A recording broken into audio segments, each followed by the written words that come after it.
Kembali di Sapa Indonesia Pagi, Saudara. Sejumlah aktivis 98 yang tergabung dalam aliansi Organ 98 mendesak Menteri Kebudayaan Fadly Zon segera meminta maaf secara terbuka atas pernyataannya soal pemerkosaan massal 1998. Mereka menilai seharusnya negara mampu menunjukkan siapa pelaku yang melakukan pemerkosaan terhadap peristiwa 98, bukan justru mengeluarkan pernyataan yang kontradiktif hingga menyakiti para korban peristiwa tahun 98. Selain mendesak Presiden Prabowo segera memberhentikan Fadly Zon dari jabatan Menteri Kebudayaan, mereka juga mengancam akan mengepung kantor Kementerian Kebudayaan apabila Fadly Zon tidak segera meminta maaf secara terbuka. Peristiwa pada tahun 98 tidak boleh kita kecilkan, kita hilangkan, atau bahkan kemudian kita hapus. Ini yang menurut saya menyakitkan.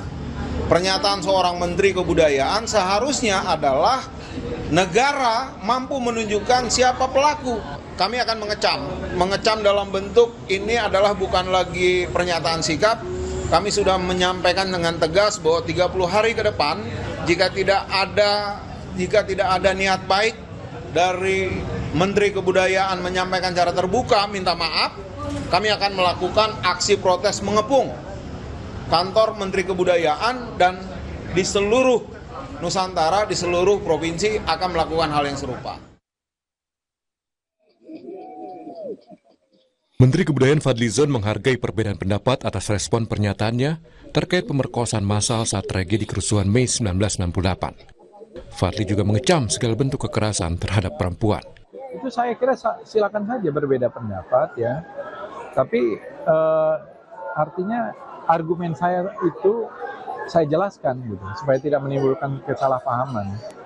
Jadi agar bukan menegasikan, tetapi terutama pada persoalan-persoalan yang jangan sampai merugikan diri kita sendiri. Gitu. Misalnya tadi pengungkapan, kalau sudah menjadi fakta hukum, sudah ada misalnya pelakunya, ada pengadilannya, ternyata pengakuan, ya kita kecam gitu. Itu satu kejahatan yang luar biasa. Sebelumnya melalui keterangan tertulis yang diposting di akun Instagramnya, Fadly juga menjelaskan maksud dari pernyataannya adalah penggunaan istilah pemerkosaan massal yang dinilai perlu kehati-hatian. Saya tentu mengutuk dan mengecam keras berbagai bentuk perundungan dan kekerasan seksual pada perempuan yang terjadi pada masa lalu dan bahkan masih terjadi hingga kini. Apa yang saya sampaikan tidak menegasikan berbagai kerugian ataupun menihilkan penderitaan korban yang terjadi dalam konteks huru-hara 13-14 Mei 1998. Berbagai tindak kejahatan terjadi di tengah kerusuhan 13-14 Mei 1998 termasuk kekerasan seksual. Namun terkait perkosaan massal, perlu kehati-hatian karena data peristiwa itu tak pernah konklusif. Komisioner Komnas Perempuan, Yuni Asrianti bilang, kasus pemerkosaan massal pada tahun 1998 muncul dalam laporan Tim Gabungan Pencari Fakta.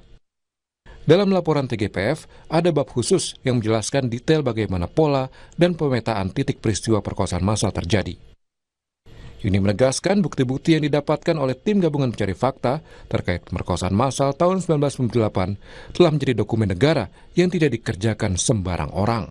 Komnas Perempuan tentu saja menyayangkan ya dan sangat prihatin atas statement yang disampaikan oleh Menteri Kebudayaan Republik Indonesia Fadly Zon yang menyangkal peristiwa perkosaan pada tragedi Mei 1998.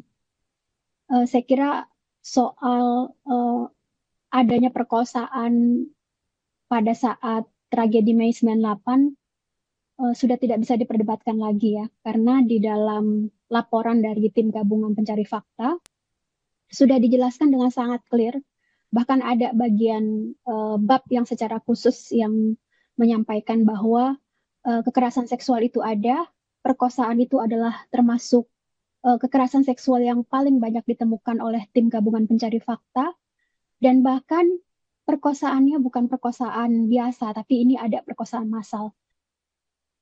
Sementara itu, Menteri Koordinator Bidang Pembangunan Manusia dan Kebudayaan, Pratikno bilang yang dipermasalahkan Fadly Zon adalah soal adanya pemerkosaan massal atau tidak, bukan soal ada tidaknya pemerkosaan saat kerusuhan 1998. Pak Fadly Zon sudah menjelaskan tentang penggunaan terminologi massal itu yang beliau. Jadi kan perbedaannya apakah kan beliau sudah menjelaskan ya, saya tidak perlu menjelaskan ulang, itu bisa ada di media juga, bahwa memang ada dari TPGF itu yang menyatakan itu ada perkosaan, tapi kan yang disampaikan oleh Pak Menteri Kebudayaan kan masalah atau tidak masalah itu aja. Tapi analis komunikasi politik Henry Satrio bilang ini bukan pertama kali komunikasi di pemerintahan Kabinet Merah Putih mengundang polemik. Kata Henry, apabila salah, sudah sepatutnya seseorang mengucapkan permohonan maaf. Pasalnya pernyataan Menteri Kebudayaan menyakiti korban dan keluarganya.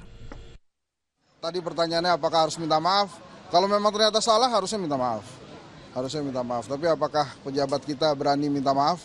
Nah itu kita tunggu aja gitu ya. Karena kan pasti banyak sekali yang terluka ya terhadap pernyataan-pernyataan itu. Sebelumnya dalam sebuah wawancara dengan media, Fadlizon menyampaikan pemerkosaan massal dalam tragedi Mei 1998 hanya berdasarkan rumor dan tidak pernah ada buktinya. Tim Liputan, Kompas TV.